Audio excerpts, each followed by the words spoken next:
everybody, this is the Weekend. So do you remember the movie Sniper from the early 90s starring Tom Berenger and Billy Zane? It was one of these movies that people thought was so cool, but when you watched it, it was just kind of there.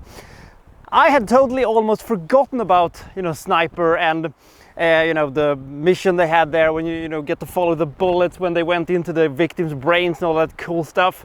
But then I found out that they had made a ton of sequels to them, and I watched a couple of them, and most of them are broadly fine to kind of not very good.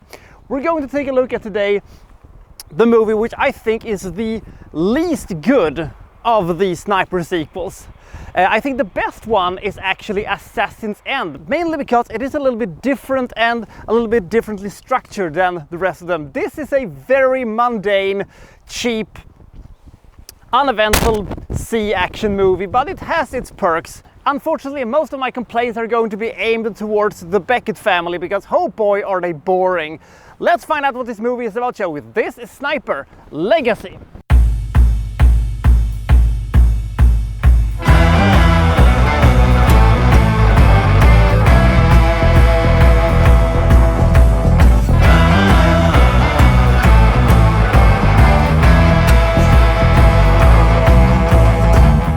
A rogue sniper called Simpson. Simpson is targeting American military personnel who were involved in an operation in Afghanistan a few years ago, an operation called Operation Sentinel, which is a great name for an operation.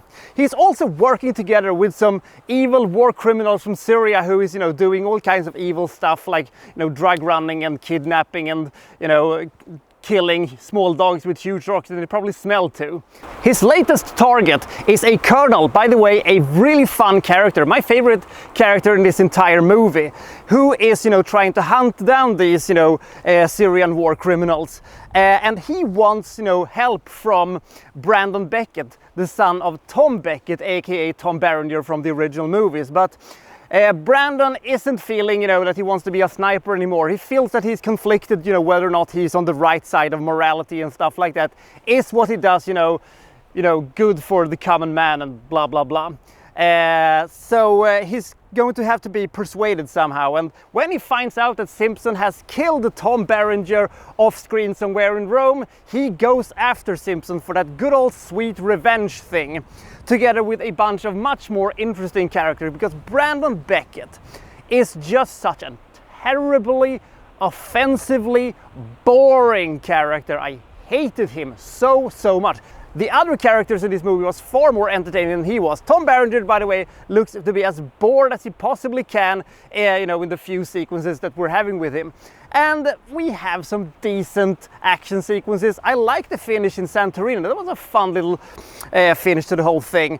But it's very predictable. Now the filmmakers are going to try to swerve you a little bit with a twist that happens in this movie, which I thought was a bad idea.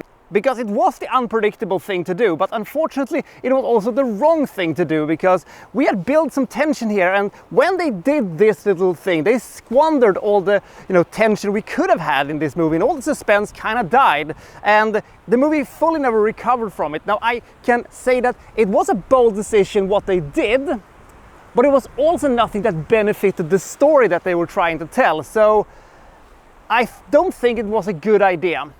So in the end, this is a sea action movie with some decent but not impressive action sequences. We have a couple of fun characters and some cool things happen, but unfortunately father and son Beckett drags this movie down with themselves, and in the end Sniper Legacy is a very forgettable cheap action movie. If that is your thing, there are worse cheap action movies that I have seen, but see the original one or Assassin's End.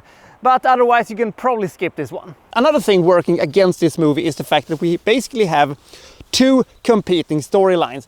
We have the rogue sniper Simpson, and we have the asshole Syrian war criminals. And they ended up doing basically neither of these two storylines, especially the Simpson storyline is very pushed to the side in the beginning. It's just in the second part of the movie that it becomes more interesting and more visible, and it was a little distracting. I give Sniper Legacy 24 points. It's never boring, but it is kind of clunky, and it was difficult to get into the story. So which one is your Sniper sequel favorite? Comment below. I'll see you next time from, well, so-and-so reviewing, well, such and such. Thank you for watching. Thank you very much.